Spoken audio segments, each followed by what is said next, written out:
and talk about how this first started. Because, oh, my goodness, you guys, like we said, you're mega superstars now. How did it start?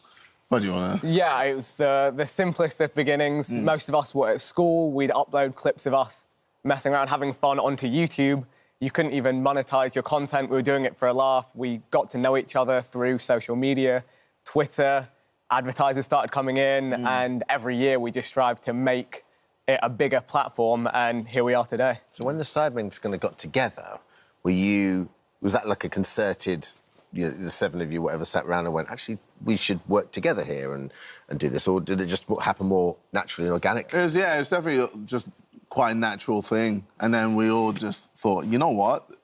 We're enjoying this. It's a bit of fun. Why don't we just become a group and then just see what happens? I'd say almost the fans made it a group. We just made videos together playing Grand Theft Auto originally, and we genuinely really got on. And then our fans kind of branded us as a group. They're like, I love it when the Sidemen play games together, because that was the name of our online crew. And then they made it into a brand, and we were like, oh, OK, I guess we're the Sidemen now. So it used to be called the Ultimate Sidemen. But we're going to the ultimate because it was a little cringe. Sidemen's so much cooler. Yeah. Someone could have told me I could make money from playing GTA. Man, I would say I'm in the wrong game, but I'm pretty happy in the game I'm in. But I wish someone had told us, because our parents were like, what are you doing? Why are you sat in your rooms on your computers all day? Your parents still shake their heads and go, when are you going to get a real job? Oh, so true. I remember when GTA was the only GTA I ever played, because before the other GTAs, my mum and dad would just say, no, you're not allowed. So it was just cool to actually, like, make money from that game as well. Grand Theft Auto, it's an immersive game. I guess kind of was controversial, I guess, back in the day and so forth. But, and so what age were you when you first started getting into that? I'd say around 15, 16 was when I started to really get going. How old were you? I was 14 when I started making videos, so I had no idea what I was doing. And that's, I think, the fun of it. I think also we all started doing it purely as a hobby. So for us, it was never a career choice. There was never an aim to get a certain number of subscribers or viewers. Well, there was literally no money in it. There was no advertisers. It was just people just posting videos for the fun of it, and we'd go in forums to, like, talk about each other's videos, or on Twitter, etc., or X, as it's called. And you've now gone on to make this Netflix documentary. I mean, that is surely a bit of a pinch-me moment. I mean, how was it filming that and putting all of that together?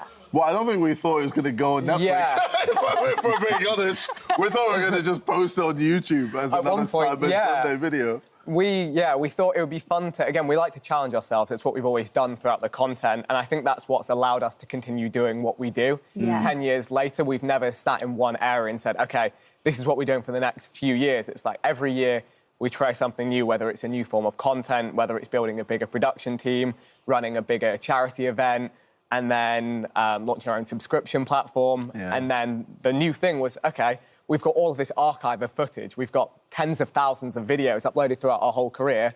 Let's sit down together, discuss everything, put together the best pieces, and try and tell the story to people that haven't watched us for years and years online. And also, I guess, trying to explain to a lot of people that don't really understand it, what it is. I mean, where you've come from. I mean, this guy's taken over my life. I'm sorry. I'm sat at Arsenal and I'm drinking his drink. then I'm watching him beat up one of them pool guys, cheering for him. How's that happened? It's like stealth. But I think there is an important point here, which is, and you guys have done it so well, which is to talk about mental health. And also, it's almost like a boy band parable, because, you become famous not really knowing, and you'd know this better than anyone, right? Not really knowing what you're wishing for, but then it comes, well, hang on, this isn't what I expected. So it's dealing with that kind of level of fame, which I know sounds indulgent, but it isn't. That's your reality. Yeah. I'd say, especially the whole mental health thing, with just how social media is in general, it can be quite hard to tackle, but it's definitely something that, we as boys talk about a lot. Even in the chat, when someone's feeling a type of way, we just message them, whether it's privately or in the group. But for young men, I think that's so important. My son's 3.5, and I'm looking at the world he's going to grow up in, and it's good for me to see that, he can have role models that are talking about that stuff. Because if you don't talk about stuff, the vacuum becomes someone like an Andrew Tate. You know what I mean? Yeah. So you know, you need young men to engage in their own mental health. Well, it used to be like a major stigma where, especially a lot of guys would just not want to talk about mental health. Whereas now it's just, well, I feel like we're definitely, at the forefront of being able to let everyone just be themselves and talk about and I problems. think with the documentary, it gives us a new format, whereas we often try with our YouTube content to be an escape. We're always doing big, exciting things, having fun, laughing, cracking jokes, and our YouTube channel doesn't feel the right place for us to really tackle serious topics. Yes. So doing it in the documentary format to a different audience, we felt was a really important way to, share with our audience some of the things that go on behind the cameras, behind all the fun and running around and travelling.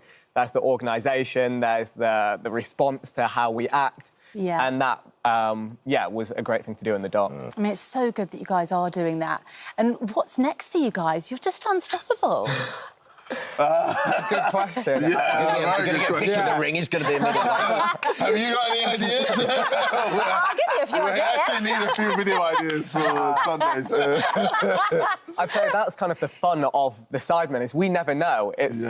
We do every year to year, and we kind of just react to what's happening, and we've built a really great team around us, people that can react fast. Our videos sometimes aren't planned until 2 days before we film them. We've got a new video every week, different type of content. But I think our plan for this year, I'm going to give a little teaser of something. Go on. We've managed to run some really great charity football matches in the past. We sold out London Stadium last year. 62,000, I think, in attendance. We raised, I think, over 2 million. Over 2 million pounds for some great causes. One of those causes was Calm, the campaign against living miserably, who really help people with their mental health. And this year we thought maybe we'll try some different charity events. So maybe not football, maybe something different. So that's an exclusive little look into what we're working on back at the HQ. The Sidemen story documentary.